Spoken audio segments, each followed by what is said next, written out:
Hello, হ্যাঁ কারুবা শোনা। হ্যাঁ, আসতেই পারেন ইন্টারভিউতে, তার আগে একটু আপনার মোবাইল নাম্বারটা দিন। হ্যাঁ হ্যাঁ, আমি একটা মেল আইডি পাঠিয়ে দেবো, আপনাকে টেক্সট করে দেবো, আপনার সিভিটা একটু ড্রপ করে দেবেন। Thank you. 86 নম্বর ফোন কল আমি রিসিভ করলাম। তুলি যাওয়ার আগে 15টা রিসিভ করে ফেলেছে, আমি 86টা। তাহলে মোটামুটি 100টা হয়ে গেল বলো। দিদি ভাই, যদি সেরকম হয় তুমি বাড়ি চলে যেতে পারো, আমি কলগুলো রিসিভ করে নেব। হ্যাঁ, মৃন্ময় পাল নিজে ফোন রিসিভ করবে, আবার লোকজনের সঙ্গে ফোনে কথাও বলবে? হয় নাকি কখনো? মানে ছড়িয়ে গেলে মুখে মুখে কি হবে বলতো, আমাদের পুরো ইমেজটা একদম পড়ে যাবে। বিকেলে সাউথের কয়েকজন আসবে পূজা কমিটি থেকে, তো ওরা পুরো ইভেন্টটা নিয়ে কথা বলতে চায়।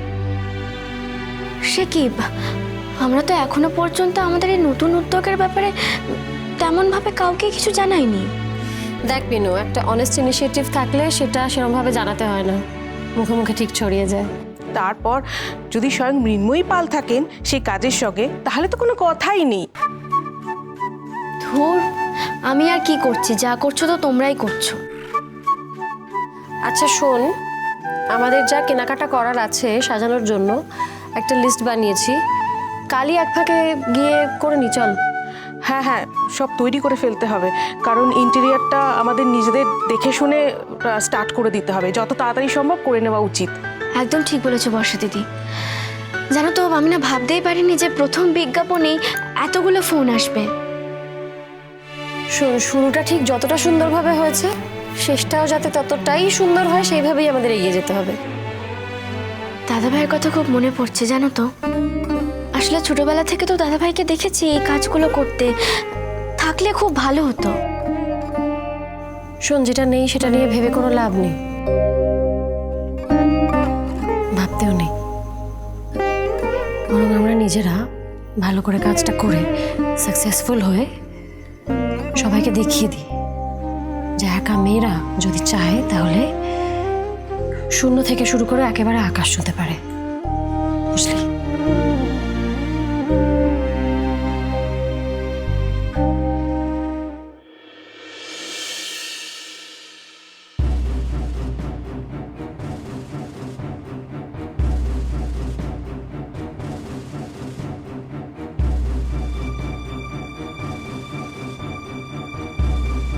চাপ বাবা, এরা এরা আবার এখানেও চলে এসছে।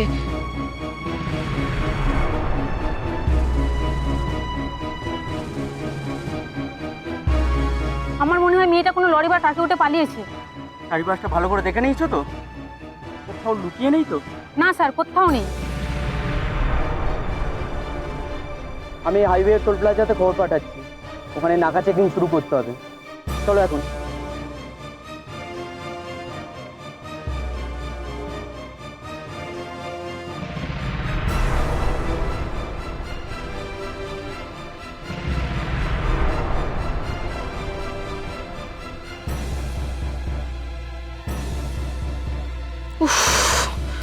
বাঁচলাম। এবার মনে হয় এরা সত্যি এখান থেকে চলে গেছে। যাক বাবা, হাইওয়েতে গিয়ে খুঁজুক আমায়।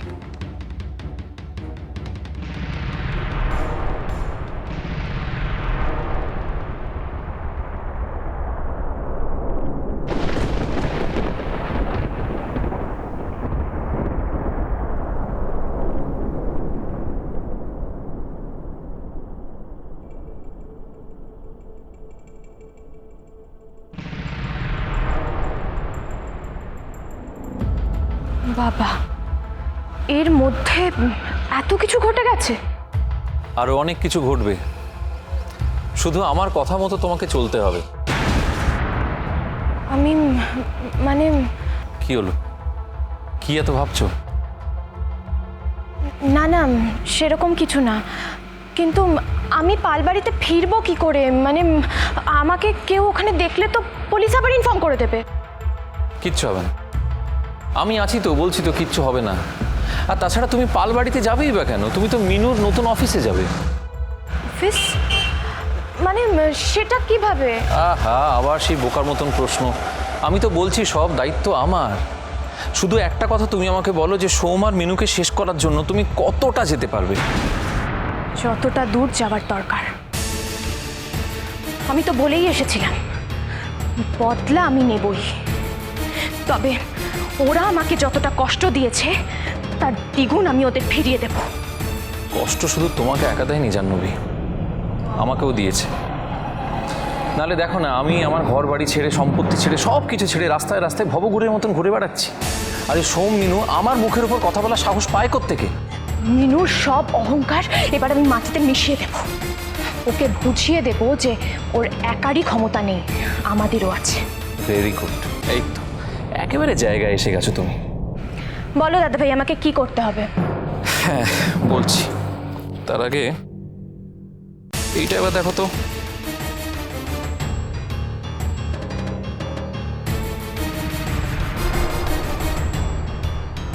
কি হলো, কিছু বুঝলে? এসো আমার সঙ্গে।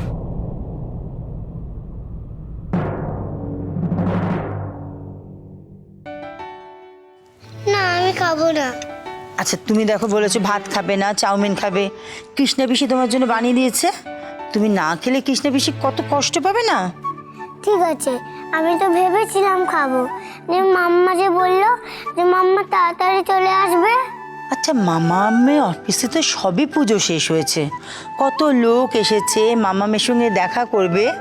আচ্ছা মামা যখন তোমাকে বলেছে যে মাম্মাম তাড়াতাড়ি চলে আসবে, তখন নিশ্চয়ই তাড়াতাড়ি চলে আসবে। বোন, ভোগটা ভালো খেতে হয়েছিল না? খুব সুন্দর, আমি তো অনেকটাই খেয়েছি। জানো তো ঠাম্মি, আর যদি ভোগ থাকতো তাহলে আজ আর আমি ভাতই খেতাম না। খিচুড়ি, পটল ভাজা, পায়েস, উফ, আবার যে কবে পুজো হবে। ও, শুধু ভোগ খাওয়ার জন্য পুজো? হ্যাঁ তো। হ্যাঁ কার্তিক, জয়রাজ খেয়েছে দুপুরে কিছু? না, আমি গেছিলাম, উনি বললেন যে ভোগ খেয়েছেন তাই আর কিছু খাবে না। জানো বড় দিদুন, মাম্মার অফিসটা না খুব ভালো হয়েছে। ওমা তাই নাকি? হুম, আচ্ছা। পাপার ফোনে ফটো আছে, দেখবে তুমি?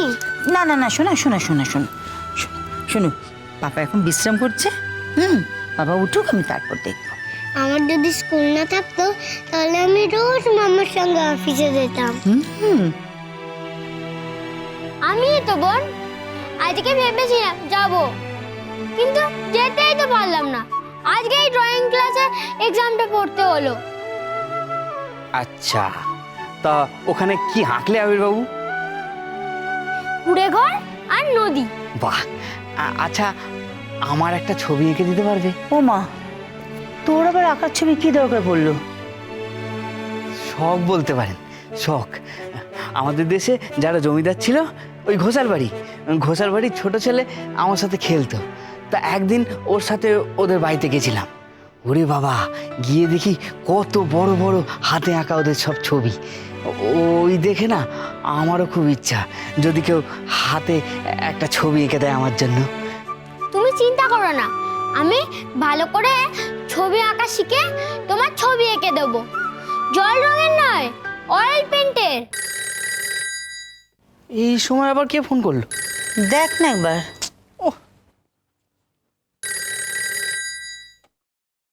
হ্যালো হ্যালো, কে বলছেন?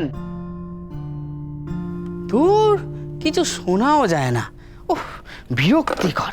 বোন, যদি ভিডিও গেম খেলতে চাও তাহলে গুড গার্লের মতো তাড়াতাড়ি খেয়ে নিতে হবে। ঠিক আছে, আমি তাড়াতাড়ি খেয়ে নিচ্ছি। দিদুন, তুমি আমায় তাড়াতাড়ি খাই দাও। কেন? খেলতে যাবে তাই তো? এতক্ষণ মনে ছিল না, নাও খাও।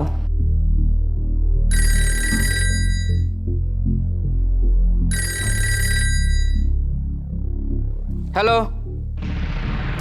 আরে কি মুশকিল, যখন কথা বলবেন না ফোন করছেন কেন বারবার এখানে? বিরক্তিকর। দাঁড়া, আমি দেখছি।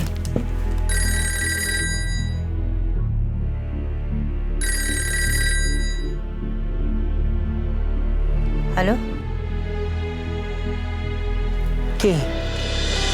বাজলো